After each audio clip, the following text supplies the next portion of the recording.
Bueno, hoy vamos a meternos de lleno en una de las ideas más, pero más audaces y, sí, controvertidas de Sigmund Freud. Pensemos en esto. Una sola teoría que pretende explicar nada menos que el origen de la civilización humana.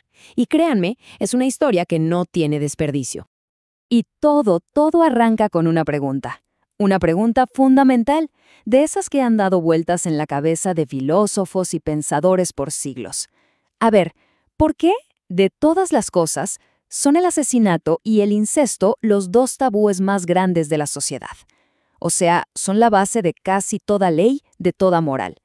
Bueno, pues Freud estaba convencido de que había encontrado la respuesta, y estaba en un pasado muy, pero muy remoto. Así que, para entender su idea, hay que seguirle el rastro, como si fuera una investigación. Y la primera pista nos lleva directo a las sociedades más antiguas, a explorar un concepto que es fascinante, el totemismo. A ver, aclaremos algo importante. Un tótem no es solo una mascota o un símbolo para un equipo. No. Para estas culturas, el animal del tótem es, literalmente, un antepasado sagrado. O sea, un clan entero, digamos el clan del canguro o el del águila, está convencido de que desciende de ese animal. Es su origen. Y lo más interesante es que en el corazón de estas sociedades siempre, pero siempre, encontramos dos prohibiciones que son absolutas, inquebrantables. Son las reglas que lo definen todo. Y aquí hay que poner mucha atención a cuáles son, porque son la clave de todo el asunto. Bueno, ya tenemos la primera pista. Ahora vamos con la segunda.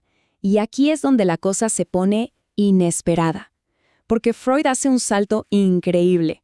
Deja de lado los rituales antiguos y nos lleva a su consultorio en Viena, a su trabajo con niños.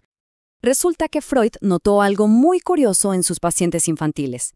Cuando un niño de repente desarrollaba un miedo terrible a un animal, por ejemplo, a los caballos, se dio cuenta de que el miedo en realidad no era al caballo, no, era un miedo profundo, lleno de conflicto hacia su propio padre.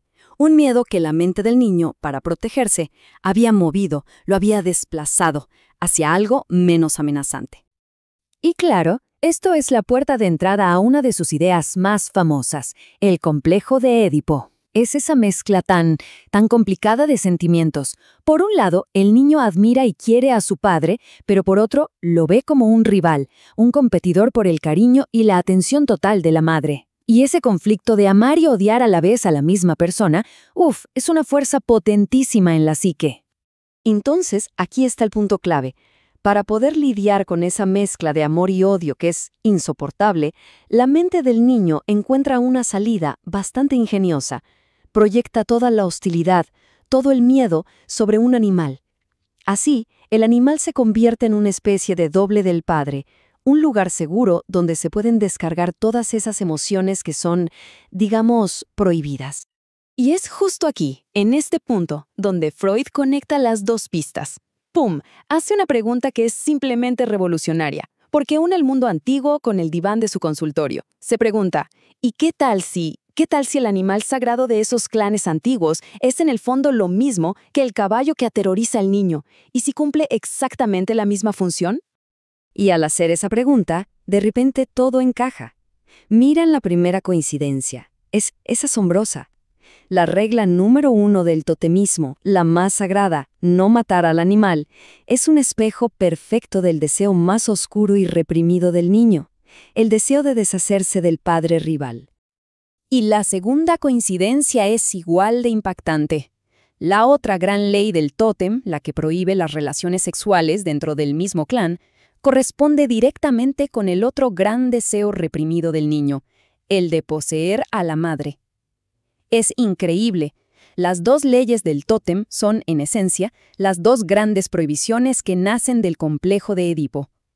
Este paralelismo, esta simetría tan perfecta, fue lo que llevó a Freud a plantear su hipótesis más espectacular, una idea sobre un único y dramático evento, un suceso en la prehistoria que, para él, lo habría empezado todo, el origen de la civilización. Para entender esta hipótesis, primero tenemos que viajar en el tiempo, al estado más primitivo de la humanidad. Freud toma aquí una idea de Darwin, la horda primordial. Imaginen esto, un grupo dominado por un solo padre, un macho alfa, tiránico, celoso, que se quedaba con todas las hembras para él solo y que, a medida que sus hijos crecían y se convertían en una amenaza, los echaba del grupo a la fuerza. Y entonces, según la teoría de Freud, un día ocurrió lo impensable. Esos hermanos que habían sido expulsados se unieron, conspiraron y juntos mataron al padre. Pero no solo eso, en un acto ritual, caníbal, lo devoraron. ¿Por qué? Porque creían que al comerlo podían absorber su poder, esa fuerza que tanto habían temido pero también admirado. Ahora, uno pensaría que este acto les trajo libertad, ¿no? Pues no. Según Freud, lo que vino después no fue liberación, sino todo lo contrario. Un sentimiento de culpa, pero abrumador. Una culpa tan poderosa que se convirtió en el motor que puso en marcha a la civilización. Veamos cómo funciona esto. Una vez que el odio se calmó, todo ese amor y admiración que también sentían por el padre volvió con fuerza, pero ahora en forma de un remordimiento terrible. Para lidiar con esa culpa, para expiar lo que habían hecho, crearon 2 tabúes en un acto que Freud llama obediencia retrospectiva. Es como si dijeran, ok, ya lo hicimos, pero a partir de ahora queda prohibido. Y de ese pacto, de esa culpa compartida, nace un nuevo orden, la hermandad, el clan. Y lo más increíble es que, según Freud, de este único y violento acto nacen los 3 grandes pilares de la civilización. Primero, la moralidad, con esas 2 prohibiciones fundamentales contra el asesinato y el incesto. Segundo, la religión, que surge como una forma de honrar y de calmar la culpa hacia esa figura del padre asesinado. Y tercero, la sociedad misma, que se funda en un pacto entre hermanos para no volver a destruirse entre ellos. Fue un evento tan traumático, tan fundacional, que la memoria de ese crimen tenía que ser revivida una y otra vez, pero de forma simbólica, disfrazada, y ahí vemos el eco en el festín totémico, donde una vez al año se sacrificaba y se comía al animal sagrado, o sea, al padre. E incluso Freud ve un eco de esto en rituales mucho más modernos, como la comunión. El propio Freud lo dijo con todas sus letras, resumiendo el alcance que le daba a este evento.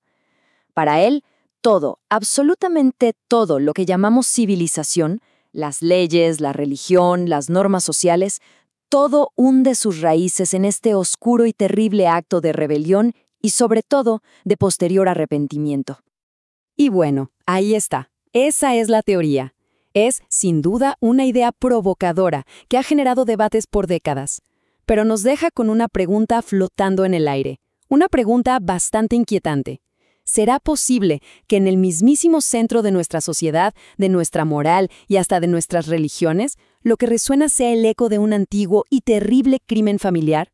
Sin duda, una idea que da mucho que pensar.